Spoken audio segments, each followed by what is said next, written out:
Muchas gracias y buenos días. Constituye para mí, como presidente del Tribunal Constitucional del Reino de España, un honor y una satisfacción encontrarme hoy aquí con ustedes en esta hermosa e histórica ciudad de Quito para contribuir a la creación de una cultura constitucional común en nuestro ámbito iberoamericano. Aprovecho esta oportunidad para agradecer a la organización de este acto su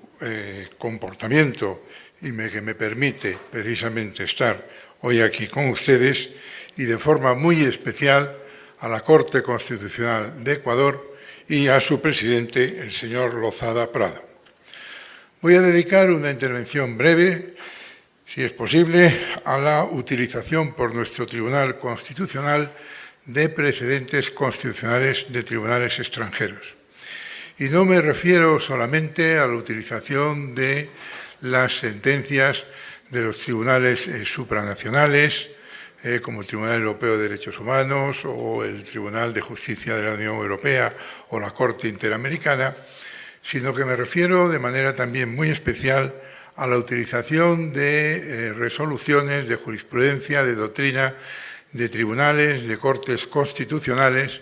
de manera horizontal, es decir, de organismos que están a nuestro mismo nivel, pero que nos permiten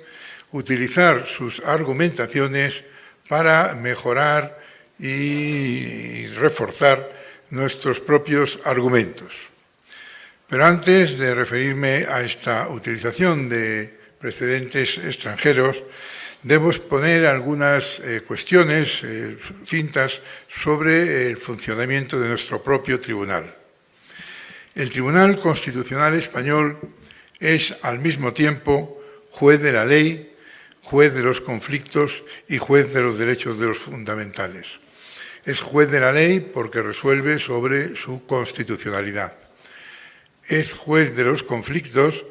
porque resuelve los conflictos entre los diversos poderes del Estado, ejecutivo, legislativo y judicial, y al mismo tiempo también los conflictos de competencias entre el Estado central y las comunidades autónomas.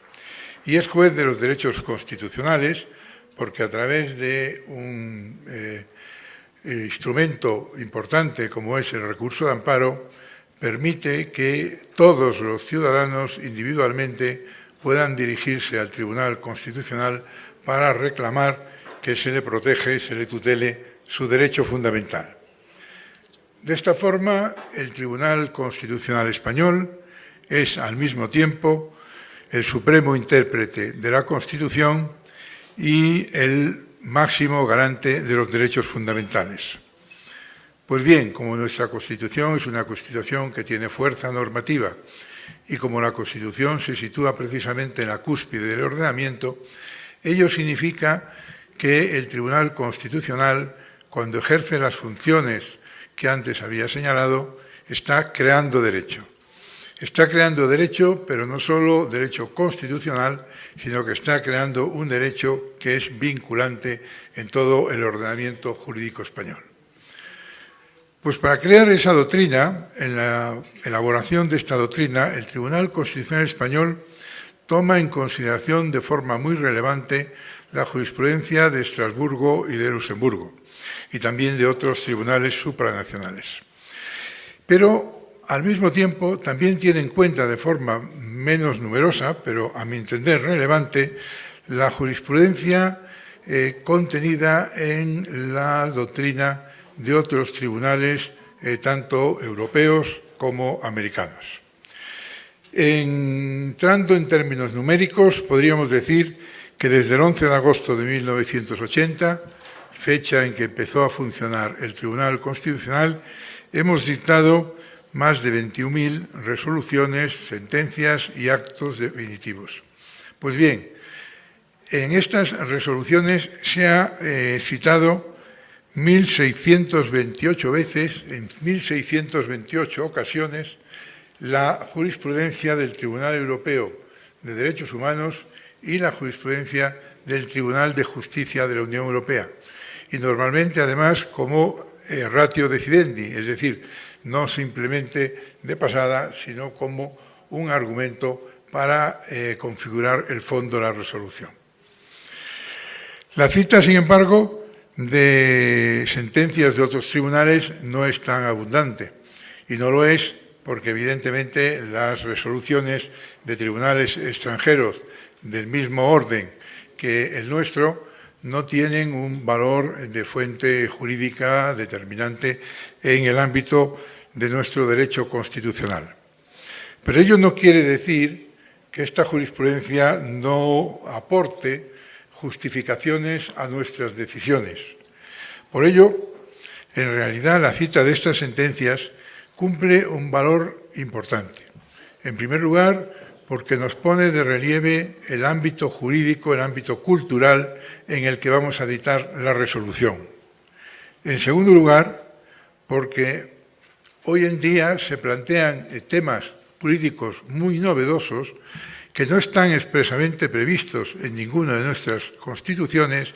pero que se resuelven a partir de unas constituciones que son muy similares en unos y otros países. Pues bien, cuando estos temas, por ejemplo, una ley que autoriza el matrimonio entre personas del mismo sexo, una ley que autoriza o regula la eutanasia o el derecho a la muerte digna, una ley sobre la interrupción voluntaria del embarazo, se examina desde la perspectiva de su constitucionalidad, nos encontramos con que normalmente no hay una disposición expresa en ninguna de nuestras constituciones que regule esta materia. Pero, sin embargo, esta materia se plantea de una forma muy parecida en todos los países civilizados, en todos los países que tienen tribunales constitucionales. Por ejemplo, el tema no es de la constitucionalidad de estos temas, de estas cuestiones, pues no es diferente en España que en Francia, en Alemania o en Italia. Y, por tanto, es una buena práctica profesional tomar en consideración aquello que ya han estudiado y resuelto los tribunales constitucionales de nuestro entorno, porque en realidad es mejor estudiar que inventar en cada una de nuestras resoluciones. Si los problemas son similares y las constituciones también lo son, evidentemente, cómo se han resuelto estas cuestiones, pues nuestros homólogos de los países cercanos, constituye un referente importante para nuestra resolución. Y, en tercer lugar, es porque también, a través de esta utilización de las argumentaciones y las sentencias de tribunales relevantes de nuestro entorno, estamos contribuyendo a crear un derecho constitucional universal, un derecho constitucional común que, partiendo de unos mismos principios, nos puede llevar a unas mismas soluciones. Analizando nuestra jurisprudencia, cabe localizar casi un centenar de sentencias que se han dictado teniendo en cuenta resoluciones de tribunales extranjeros que no sean tribunales supranacionales. Hay citas del Tribunal Supremo de Estados Unidos, de Canadá, el Tribunal Constitucional Federal de Alemania, la Corte Constitucional Italiana, el Consejo Constitucional francés o incluso de otros países como el Tribunal Federal Suizo, Hungría, Lituania, Ucrania, Eslovenia o también, por qué no, citas del Tribunal Constitucional de Colombia. Como quiero ser breve, no voy a hacer ninguna exposición de estos temas, sino que voy a elegir sencillamente un ejemplo, para poner de relieve cómo juega este efecto de tener en cuenta las resoluciones de tribunales extranjeros. En una sentencia 198 de 2012, de 6 de noviembre de 2012, que desestimó el recurso presentado ante nuestro tribunal contra la ley que introdujo en nuestro ordenamiento el matrimonio del mismo sexo, se citaban sentencias de la Corte Suprema de Massachusetts, de la Corte Suprema de Connecticut, de la Corte Suprema de Iowa, por ejemplo, entre tribunales supremos de estados norteamericanos. Las sentencias del Tribunal Supremo de los Estados Unidos son muy citadas también en nuestra jurisprudencia, sobre todo en materia de prueba ilícita o en materia de derechos de los imputados, como por ejemplo la famosa sentencia Miranda. Pues bien, en la sentencia se citaba esta jurisprudencia y se citaba también la sentencia de la Corte Suprema de Canadá de 9 de diciembre del año 2004, que era una sentencia que se refería precisamente al mismo tema.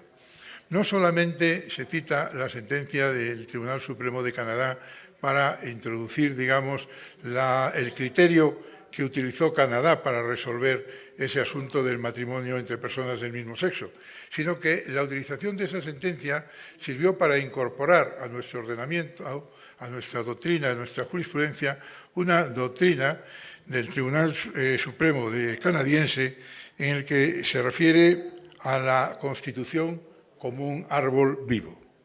Esta doctrina de la Constitución como un árbol vivo implica que a través de una interpretación evolutiva, la Constitución se acomoda a las realidades de la vida moderna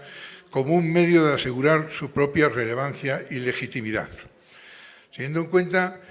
que la Constitución ha sido hecha normalmente mucho tiempo atrás y además tiene dificultades de actualización, porque por lo menos la Constitución española es muy rígida, a través de esta doctrina de la Constitución como árbol vivo, la consideramos así porque no solo se trata de un texto que, como señala grandes principios, esos grandes principios pueden ser de aplicación a supuestos novedosos que ni siquiera sus redactores pudieron imaginar. Nosotros nos referimos muchas veces a que, por ejemplo, el legislador español no imaginó, aunque nuestra Constitución es reciente, de 1978, pues los correos electrónicos. Pero al establecer el derecho al secreto de las comunicaciones telefónicas y de las telefónicas postales, esos principios se pueden perfectamente transmitir al secreto de las comunicaciones en otras modalidades que no existían en el momento de aprobarse la Constitución. Y nos dice la doctrina que no es solo porque se trate de los grandes principios, sino también porque el legislador va actualizando esos principios paulatinamente y el propio Tribunal Constitucional, cuando controla el ajuste de constitucionalidad de estas actualizaciones legislativas de los principios constitucionales, está dotando a las normas de unos contenidos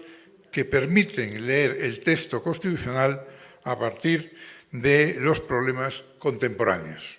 Y de esa manera estamos permitiendo que la Constitución siga vigente y no se convierta en letra muerta, precisamente porque no dé respuesta a los problemas más recientes.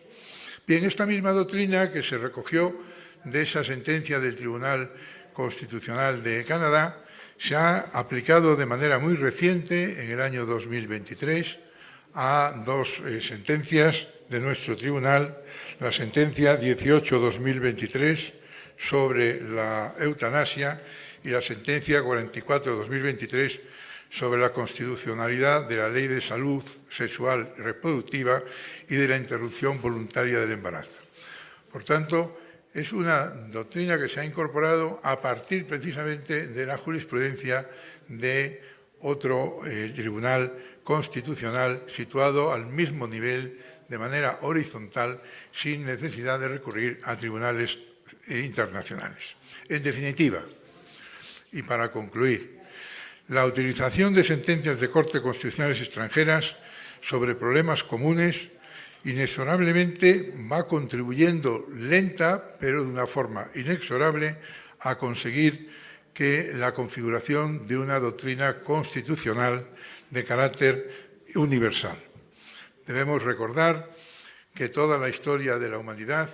no es más que una larga marcha para conseguir sustituir la violencia por el derecho como sistema de resolución de los conflictos. Pues bien, en esa larga marcha nosotros estamos ahora en el camino de la construcción de un derecho constitucional universal. Y creo que en ese camino estas jornadas nos han permitido dar algunos importantes pasos adelante. Muchas gracias.